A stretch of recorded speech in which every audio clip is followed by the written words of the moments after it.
It's spicy, it's orange, but I probably won't be eating this Sailor Pro Gear Slim. Yet. If you've seen my video for Robert Oster Monsoon Sky, then you got a quick glimpse at this pen. I'm gonna be honest, this pen almost didn't happen, and here's why. I don't like orange. It's not that it's a bad color, but it's just not a color that screams, buy me. And when I bought this pen, I actually had a completely different pen in mind.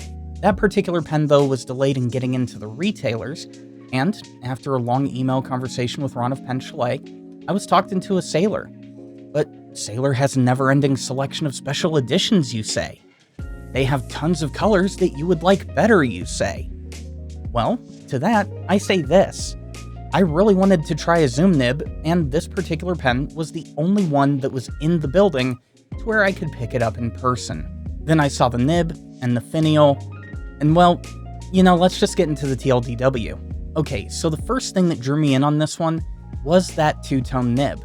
I've never tried a zoom nib, and while it's a dynamic nib, you're gonna see later in the review that my comfort zone tends to find this one to be right on par with some of the best double broad nibs that I've used. Also, the two-tone rhodium and yellow gold, they really do tie in that orange motif. Moving past the nib, the next positive is that finial design. Sailor could have given us an anchor, like they always do, but this time around they busted out a pepper. And that bold departure was a large part of the pen not being a catch and release. You'll see the other reason during the unboxing. As far as the body as a whole is concerned, I really wish that they had continued the yellow gold trim in some way, but the rhodium is still a nice touch. I've also got to say that I'm happy they didn't go with a cheesy green accent somewhere on the body, kind of a stem.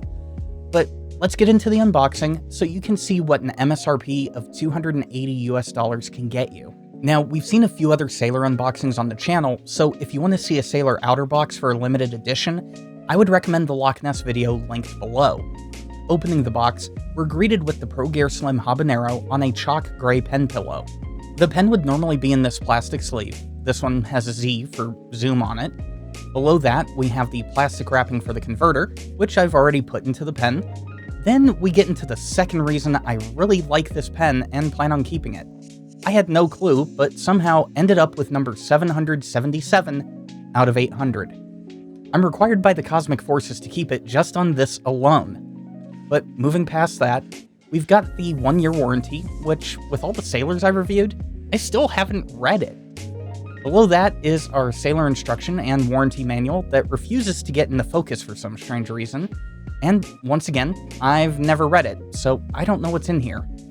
I should probably change that at some point, but it's probably not going to be today. And finally underneath that, we have the never-to-be-used Sailor cartridges. They probably have good ink in them, but they're probably never going to get used on this desk. And that's what's in the box. Before we take a look at the size comparison and writing sample though, I wanted to take a look at this finial. I mentioned it briefly in the beginning of the video, but between the two-tone nib, the 777s, and this pepper leading the way, this pen really is too hot to part with. Note to self, leave the dad jokes for someone else. So yeah, let's talk about the size of this pen, and this week we're comparing a Sailor with a Sailor. In this case, it's my 1911 small Loch Ness with the Pro Gear Slim Habanero. Though the 1911 small and PGS pretty much match each other at 20 grams fully loaded, the Loch Ness beats out the Habanero by 13.9 millimeters when capped. This in part leads to why I've not really been a fan of Pro Gear Slims until recently. I don't know what changed, but this used to be too small for me, even when capped. Uncapped, the length discrepancy shortens up with the 1911 coming in about 6.3 millimeters longer than the PGS. The sections from thread to flange are actually very close, with only a 0.4 millimeter discrepancy in the Habanero's favor. And the section concave is built almost exactly the same. One quick side note, the converter showing through the body of the Habanero is actually a pretty good look. I almost want to cut it open, stuff it with cream cheese, and wrap it in bacon. Before I make myself hungry though, let's go ahead and take a look at the writing sample. Now, here's where a zoom nib sets itself apart from a bog standard double broad.